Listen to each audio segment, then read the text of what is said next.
Can you decoupage on plastic? The answer is, why the hell not? I'm Divya and thanks for joining me today. This is a simple tutorial on how to decoupage on plastic. We won't be needing any special supplies. Let's get started.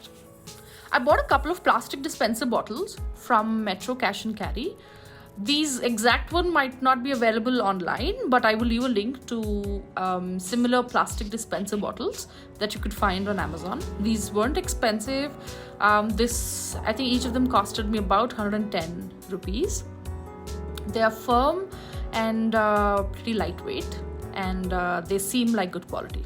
Next step is base coat. You could use gesso, chalk paints or acrylic paints. As long as it's white or slightly off-white, you could use any of these three things. If you don't have or can't find these three things, you can also use spray paint. In this case, we're using chalk paints. I also quickly want to tell you why a base coat is even necessary. Two reasons. One, if a surface is slippery, shiny, or non-porous, for example, our plastic dispenser here, it will not adhere. Nothing will adhere to it. So any amount of glue or paint or varnish that you apply, either it won't stick to it or it might just peel off.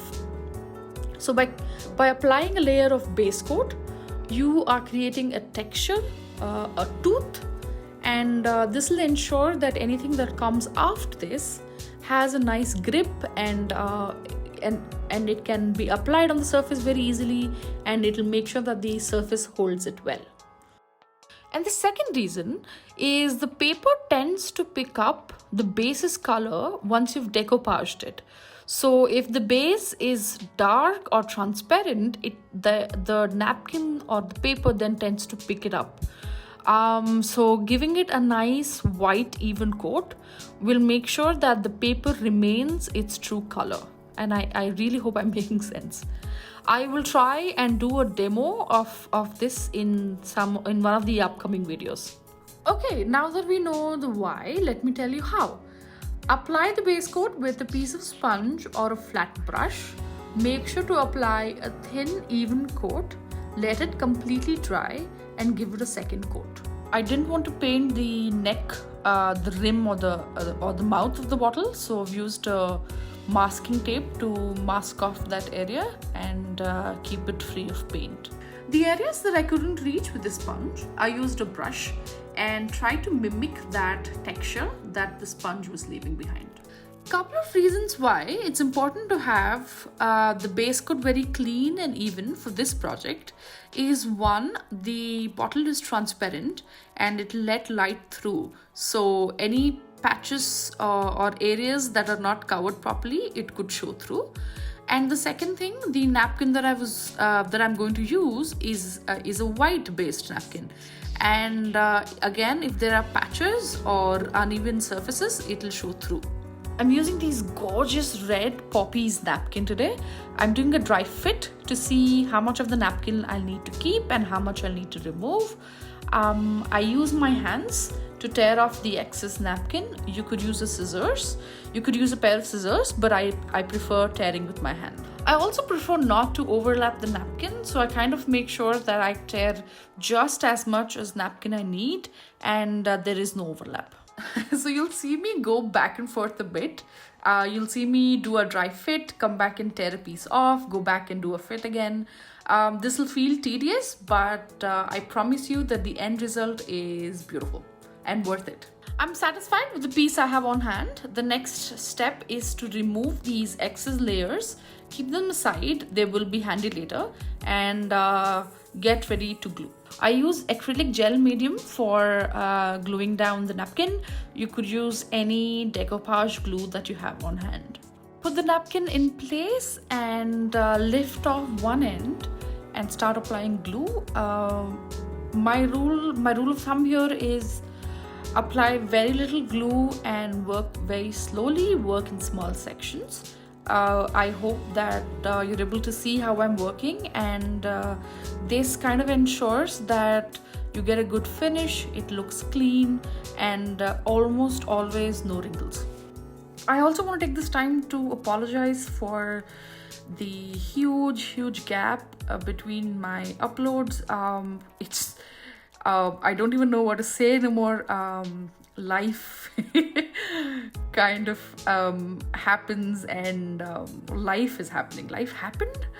You know what I mean? I've planned. I have over 100 video ideas from the last few years, and I've just not been able to get to them. I every time I take a break or I'm coming back, I promise myself that I'll do better, but life happens. Also, the current situation, the whole pandemic has been devastating. The second wave has just been awful in India, and I've just been in this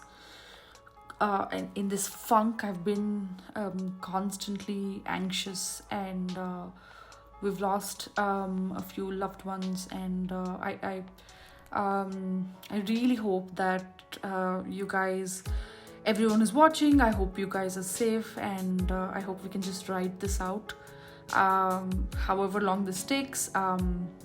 I just hope we can ride it out safely.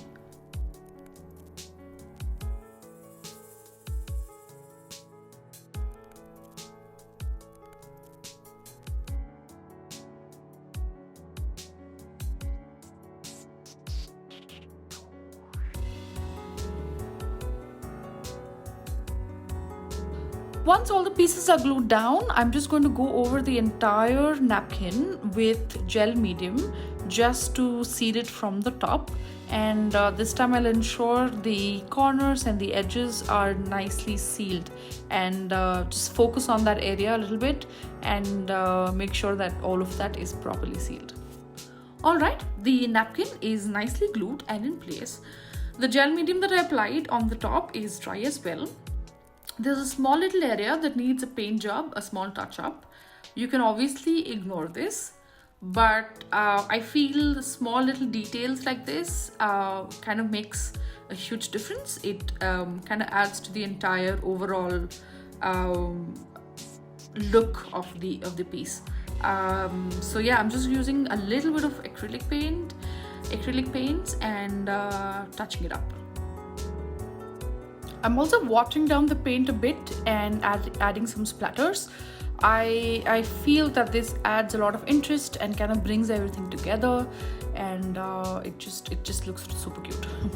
By this point, the base is looking fabulous. It looks super seamless, and one really can't tell that a paper has been glued down to the surface. And even if you did, you really can't tell where the paper ended and where the paint has begun. And I absolutely love getting to this part of the project. I removed that masking tape, and the edges needed a little bit of touch up as well. I can never use the masking tape properly. I always seem to forget. I think the key is to remove the masking tape while the paint is still wet. I somehow always seem to forget that.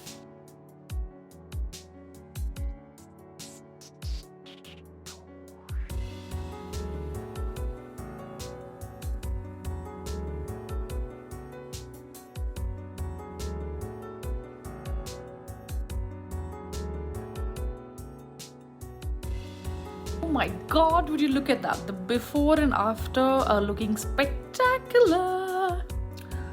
We're down to the last step, and this is the most important step. We want to make the dispenser water resistant, heat resistant, dust and scratch resistant, the whole shebang.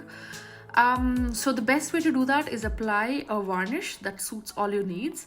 You could use a spray varnish that you could buy off at a hardware store. You could use a spray varnish that's meant for acrylic colors.